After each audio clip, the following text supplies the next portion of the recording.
मेरा नाम विजय यादव है, शिकोपुर का रहने वाला हूँ। और आज जो प्रेस कॉन्फ्रेंस बुलाई गई है वो कल स्कूल बस का जो एक्सीडेंट हुआ है कनीना में, उसको लेकर बुलाई गई है। ये वास्तव में पूरे देश के लिए, पूरे प्रदेश के लिए और हमारे दक्षिण हरियाणा अहीरवाल के लिए एक बहुत ही दुखद घटना है। और इसके लिए मैं समझता हूँ कि शासन, प्रशासन और स्थानीय लीडरशिप से लेकर निजी स्कूल संचालकों का जो एक गठजोड़ बना हुआ है वो जिम्मेवार है। इस तरह से लापरवाही बरती जा रही है, हमारे बच्चों के भविष्य को लेकर उनकी जान जोखिम में डाली गई है। कल लगभग 8 बच्चों की मौत हो गई है और लगभग 2 दर्जन बच्चे घायल अवस्था में हैं। हमें बहुत ज़्यादा इस चीज़ का दुख है और भगवान से प्रार्थना भी करते हैं कि घायल बच्चे जल्द से जल्द स्वस्थ हों और फिर से स्कूल जाने लगे। पर प्रशासन से और शासन से ये कहना चाहते हैं कि अब जनता बहुत बर्दाश्त कर चुकी आप लोगों की इस निकम्मेपन को और नकारापन को। आपका जो गठजोड़ निजी स्कूलों से एक बिजनेस के रूप में आपने स्थापित किया है, अब जनता इसको ज़्यादा बर्दाश्त नहीं करेगी। नियमों का पालन करवाइए, बसों की समय समय पर जांच करिए, सरकार की तरफ से टीम जाए स्कूल में। सिर्फ बस ही नहीं, और भी कई विषय होते हैं स्कूल में, उनको लेके भी समय समय पर जांच पड़ताल करती रहे और दोषियों को सजा देने में बिल्कुल भी कोताही न बरते। और एक और मांग करेंगे कि सरकार जो हमारे कल 8 बच्चे जो मौत हुई है उनके परिजनों को लगभग 50-50 लाख रुपए का मुआवजा दे, क्योंकि वही उस परिवार का भविष्य थे, इस देश का भविष्य थे। और इस तरह के जो स्कूल संचालक है, ड्राइवर है या प्रबंधक है जो भी, उनको कड़ी से कड़ी सजा दे, ताकि एक नसीहत के तौर पर ये मिसाल साबित हो और भविष्य में इस तरह की घटनाओं की पुनरावृत्ति न हो। माइकल सैनी जी, आज आपने प्रेस कॉन्फ्रेंस की है, जनता को आप क्या कहना चाहिए? देखिए, बहुत ही दुखद घटना हुई है और ऐसी दुर्घटना भविष्य में ना हो इसके लिए सरकार को व्यवस्था करनी चाहिए।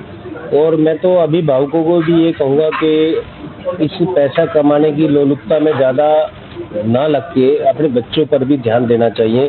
तो यदि उनकी ट्रांसपोर्टेशन है तो उसकी व्यवस्था सुचारू रूप से चल रही है कि नहीं चल रही, ड्राइवर कैसा है, स्कूल प्रशासन कैसा है, कैसी उनको देख रेख उनकी हो पा रही है, उस पर भी ध्यान देने की आवश्यकता है।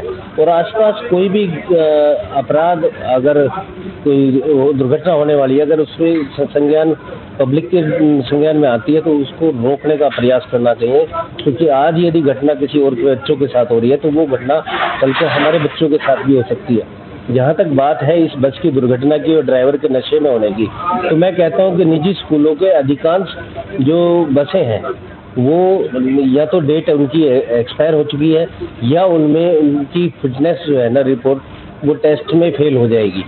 ठीक है, और ना तो किसी नॉर्म्स के वहाँ पे वो पालना करते हैं, ना ड्रेसेस है उनके पास, ना शूज़ पहनते हैं और नशा करके गाड़ियाँ चलाते हैं, यहाँ तक कि ड्राई नशा भी करते हैं, बीड़ी पी के खोल के।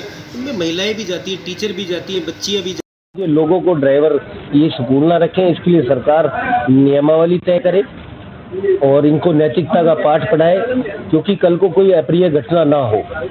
मैं एक बात और कहना चाहता हूँ कि जो जिम्मेवारी जो डिस्ट्रिक्ट एजुकेशन ऑफिस की बनती है वो अपनी नैतिकता भूल चुके हैं, जिम्मेवारी भूल चुके हैं और इस गैर जिम्मेदाराना रवैये से बाहर आकर के इन निजी स्कूलों पे, गैर मान्यता प्राप्त स्कूलों पर तो कर लो जिनके खिलाफ हाईकोर्ट ने आदेश दे रखा है, उनमें आज भी दाखिले चल रहे हैं। कौन जिम्मेवार होगा?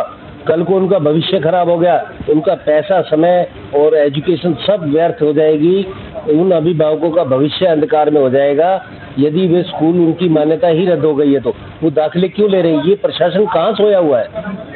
ये आज देखिए 200 के आसपास स्कूल जो है ना उनकी गैर मान्यता प्राप्त है, उनको मान्यता नहीं है, उनमें आज भी दाखिले चल रहे हैं। इसका मतलब कानून और माननीय उच्चतम न्यायालय के निर्देशों का भी पालना नहीं ये लोग नहीं कर रहे। क्या इतने आदताई हो गए ये निजी स्कूल कि इनके लिए सरकारी आदेश और कानूनी आदेश भी कोई मायने नहीं रखते? इतना बड़ा स्कूल रैकेट, स्कूल माफिया है कि इनके आगे सरकार तो नतमस्तक है ही, और सरकार क्या कानून भी नतमस्तक हो गया है, ऐसा प्रतीत हो रहा है।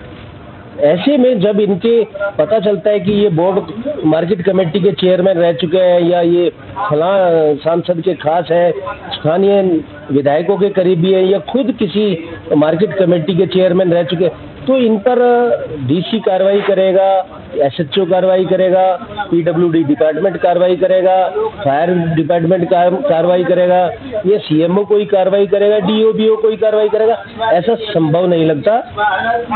ये निजी स्कूल इस सरकार से मिली भगत करके इन अधिकारियों से ज्यादा पावरफुल है, इसीलिए कानून की पालना कराने में अधिकारी जो है अक्षम है। आज हर प्रकार से सभी नियमों को अनदेखा कर बच्चों की जान के साथ खिलवाड़ किया जा रहा है, जो नहीं किया जाना चाहिए।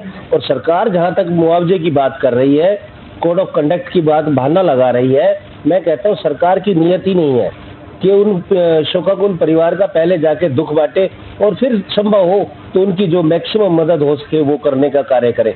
जिनकी बेहतर भविष्य की बुढ़ापे की लाठियां टूटी है, कम से कम उनके लिए बुढ़ापे की ऐसी व्यवस्था करे कि बुढ़ापे में उनको किसी प्रकार की परेशानी ना हो, उनके जीवन में हेल्थ से रिलेटेड सभी सुविधाएं हो, रहन सहन में सभी सुविधाएं हो, ताकि उनका बुढ़ापा आराम से कट सके। जिन बच्चों के सारे वो अपना बुढ़ापा काटना चाहते थे।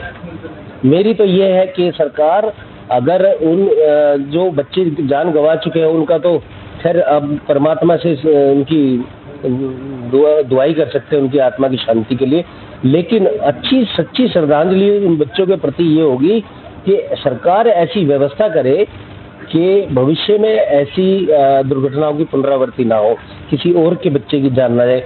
आज ये बच्चे किसी और के गए, कल हमारे भी जा सकते हैं। मैं जनता से भी अपील करता हूँ कि अपने बच्चों की केयर किया करें, उनके बारे में समय समय पर जानकारी स्कूल से भी मांगा करें। धन्यवाद। माइकल जी, कहीं ना कहीं इसमें देखा जाए तो जिला प्रशासन, राज्य प्रशासन और जो पुलिस महकमा है वो तीनों ही फेल हुए हैं इस कार्यक्रम को अगर देखें, जिससे दुर्घटना हुई है। तो क्या कहेंगे कि वहाँ क्योंकि गांव के एरिया में कोई देखने लायक नहीं होता, देखना चाहता नहीं है इस मामले में, शहर में देखते हैं फिर भी फिटनेस वगैरह जाँच होती है, तो शहर के स्कूलों में क्या हो सकता है? आप कह रहे हैं कि सभी स्कूलों की जांच होगी तो सब फेल हो सकते हैं इस मामले में। देखिए, तो ऐसा आपने कहा कल गजटेड छुट्टी थी, गजटेड छुट्टी होने के बावजूद 90% स्कूल खुले हुए थे। एक स्कूल जिसकी बस जो है वो द्वारका एक्सप्रेसवे पे रॉन्ग साइड दौड़ रही थी और एक बस का ड्राइवर जो है ना उतर के बच्चों को भी उतार रहा है, बस भी चला रहा है, उसमें सहायक कंडक्टर तो भी नहीं, कोई नहीं था, ठीक है। और एक बस ऐसी है जो बिल्कुल स्पीड, हाई स्पीड से चल रही है। तो ऐसे में जब आप बताइए कि अगर किसी बुजुर्ग को लिफ्ट भी देनी हो, मैंने हेलमेट डाल रखा है तो मेरा चालान तो वो काट देंगे, नहीं तो आपको कुछ ना कुछ ले लेंगे आपसे। लेकिन ऐसी कंडीशन में जब ये ड्राइवरों के पास लाइसेंस नहीं है, गाड़ियों की फिटनेस नहीं है, तो वो गाड़ियां दौड़ कैसे रही है रोड पे? वो ट्रैफिक पुलिस क्या कर रही है, वो आरटीए विभाग क्या कर रहा है, ये जो स्कूल खुले हुए हैं डीओ विभाग क्या कर रहा है, डी ऑफिस क्या कर रहा है, उनके अधिकारी क्या कर रहे हैं, डीसी साहब की जिम्मेवारी बनती है वो क्या कर रहे थे। ये सब के सब वहाँ का स्थानीय एसएचओ तय करे कि जिस दिन गजटेड छुट्टी है उस दिन कोई स्कूल तो नहीं खुला हुआ है, ये तय करना उसकी भी जिम्मेवारी। मैं कहता हूँ डीओ के ऊपर कार्रवाई हो, शिक्षा विभाग के डायरेक्टर के ऊपर कार्रवाई हो, ताकि नया डायरेक्टर आए और नई व्यवस्था लागू करे और कोई एक्सीडेंट ना हो सके। इनके ऊपर जो दोषी है इनके ऊपर सख्त से सख्त कार्रवाई करे और इसको एक मिसाल के तौर पे कायम करे सरकार, ताकि नज़ीर हो जाए उन लोगों को जो लापरवाही बरतते हैं, जिनकी लापरवाही के कारण बच्चों की जान जाती है। ड्राइवर के शराब पिए होने की खबर है।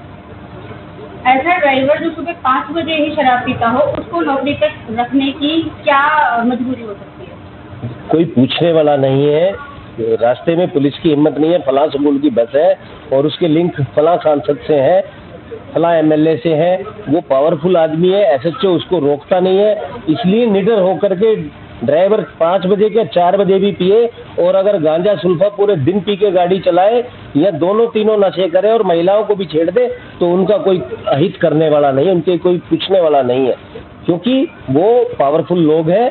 पावरफुल स्कूल इतने हैं कि आपके अधिकारी जो है ना उनके सामने बोलने की हिम्मत नहीं रखते, इसलिए उन पर कार्रवाई नहीं होती और स्वच्छंद होकर घूमते हैं।